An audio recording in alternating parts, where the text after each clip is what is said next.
Asmongold's relationship with Kaise continues to be a major topic of discussion, and now one of her recent comments about why she believes Asmongold is so successful has gone viral. While speaking on stream, Kaise acknowledged that Asmongold's success is undeniable, but argued that his wealth and status are also part of what makes him appealing, defending Asmon in the following. You know what I'm saying? Yeah. He's very successful, but we're not going to ignore that, but he's also a very good product. If we apply the same analogy to me, if I was a fat, disgusting pig, nobody would be listening to what I'm saying right now, right? Because obviously fat people's opinion don't matter. The same thing.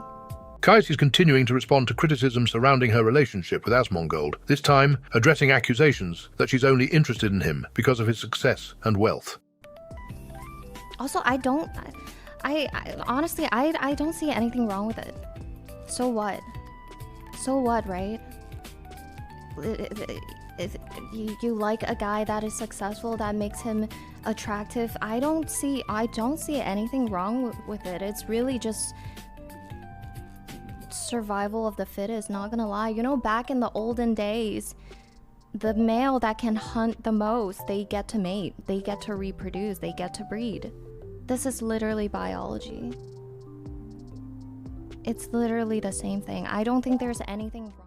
Some people agreed with Kaise, arguing there's nothing controversial about acknowledging that men and women often value different qualities in a partner. One commenter said men are generally attracted to youth and beauty, while women tend to value success, stability, and someone who can provide, asking why either preference should be considered a problem if both people are happy. Others defended Kaise personally, arguing that much of the backlash stems from people being unhappy that Asmongold is in a relationship at all. They claimed some critics have tried to paint Kaise in a negative light, simply because she doesn't fit the image they had of Asmongold's personal life. Not everyone agreed, however. Some criticized Kaise's language, arguing that describing people as products makes relationships sound superficial and transactional. Others said attraction is far more complex than simply reducing it to status, wealth, or biology.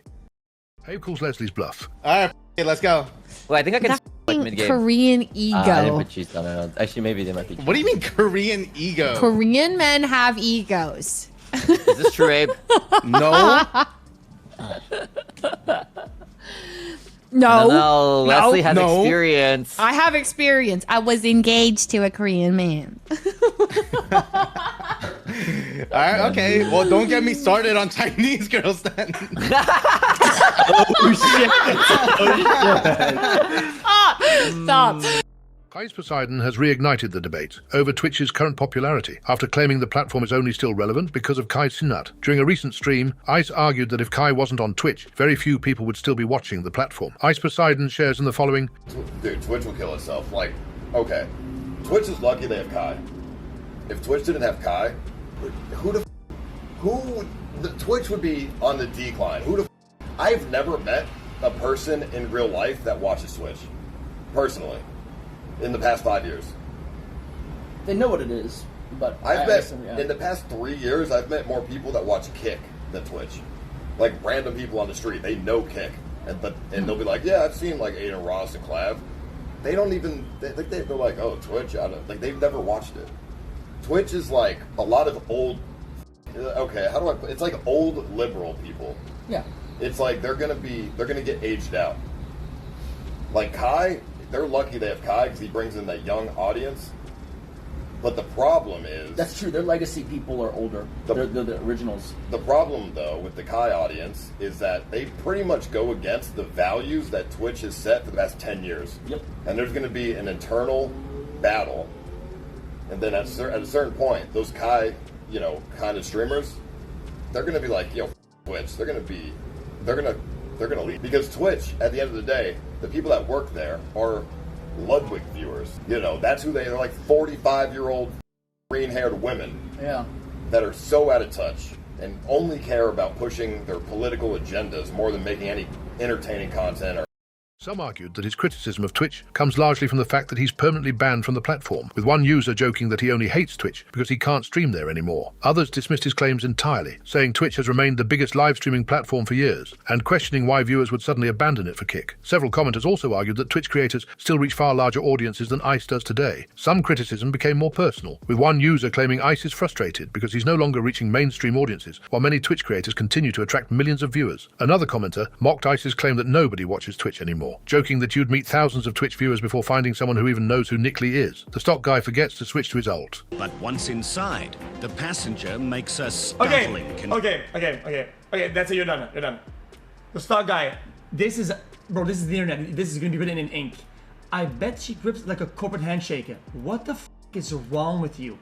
Buddy, you have a wife and kids typing like that. What is wrong with this guy? Buddy. And officers realize her situation is potentially unmatched. The legal battle between Mizkif and Emiru continues to generate discussion, and now Asmongold has weighed in with his thoughts on where he believes the case currently stands. His comments come after a judge allowed parts of Mizkif's lawsuit to continue moving forward, prompting some people to view the ruling as a positive sign for Mizkif. However, Asmongold argued that the decision shouldn't be interpreted as a major victory. Saying, yes, it is possible that Mizkif could find some facts and come against Asmongold again. It's possible he could prevail against Emiru. But at this point, his window for victory... It's not what I would bet on. So far, it's not what I would bet on. Victory is narrowing. It's becoming harder and harder for Mizkif. Would you be okay with some form of settlement? Maybe an Emiru apology saying, hey, I framed this in a bad way. It's not going to happen. Shouldn't have said this way. How's it narrowing if the judge approved it to the next step? Isn't that the opposite? It's because he basically didn't define it correctly, and the judge wants to have a more definitive, like, that's part of Emmy's case and not mine. So, like, I'm not going to really make a lot of comments on that. I'm only really going to talk about, like, my situation. And my situation was actually really, really simple.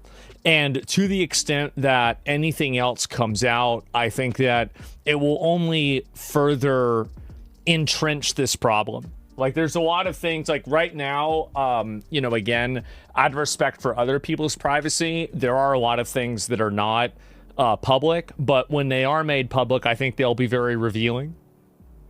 I think they will be, just like the other things have been revealing. Like, for example, the Discord DMs were revealing. You know, things like, for example, like some of the stuff in the other court filings were also revealing. And so there's been a whole lot of this. And that's really about it. And so checking the claims now, since it'll be worse if the judge caught the silence attempt. Yeah, tried and failed, exactly. So let me look at here. Wrath of the Roach King. The thumbnail goes hard. Exactly. Reach a trial, and then actually then winning the trial is another one. So it's like kind of, you have a lot more to go through than just like one specific thing. There's a long, yeah, it's a very, very long process. And something not getting thrown out immediately is like not really that big of a deal. What do you think will happen in the Emiru case? I'm not gonna, I mean, out of respect for her and everything, and I'm not gonna make comments on that.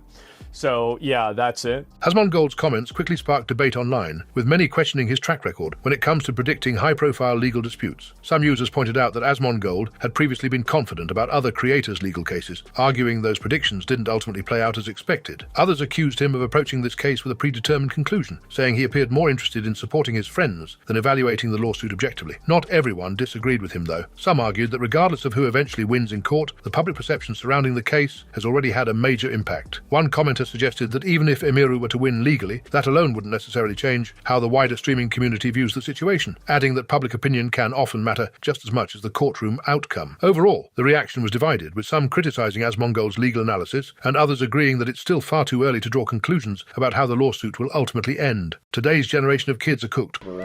Dude, speaking of 6'7", I don't think I told you guys this. I have a buddy who works as like a teacher for a preschool.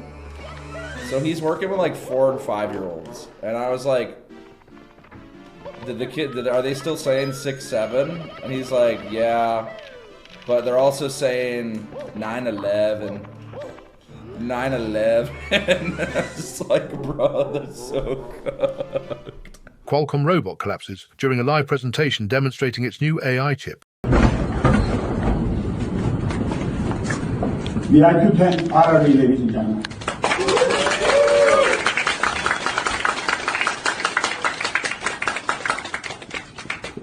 It scales across a wide variety of environments. What?